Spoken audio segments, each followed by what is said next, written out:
9-10 मुहर्रम की दरमियानी रात अमर बिन साद इमाम अली मकाम के खैमे में आया और आके कहने लगा, हुसैन बातें दो ही हैं, अब यजीद और उबैदुल्लाह इब्न ज़ियाद और दीगर कोई और बात सुनने को तैयार नहीं होते, दो ही बातें हैं, या आपको बैत करनी है या जंग करनी है।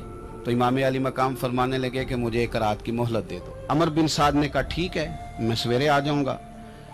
तो अमर बिन साद खैमे से बाहर निकला तो हजरत अब्बास बिन अली, हजरत अब्बास रदी अल्लाह ताला अन्हु हाजिर बारगाह हुए तो इमाम अली मकाम से अर्ज करने लगे, भाईजान मुझे पता है सवेरे आपने क्या फैसला करना है और आपको भी पता है सवेरे क्या फैसला करना है। तो ये बदबातन किस्म के लोग हैं, ये सोचेंगे पता नहीं हुसैन कमजोर पड़ गया।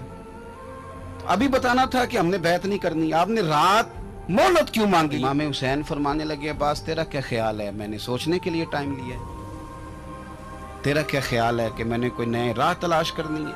ये आखिरी रात बची है, कल हुसैन दुनिया से जाएगा, आखिरी रात बची है, दिल करता है कि आज की रात ना मैं रज रज के अपने रब को सजदे करूं, मैं जी भर के उसकी इबादत करूं, ये पेशानी उसके हुजूर नाज झुके।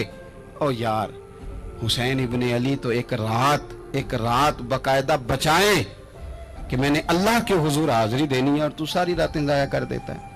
तो तन्हाई में कुछ ना कुछ इबादत करे।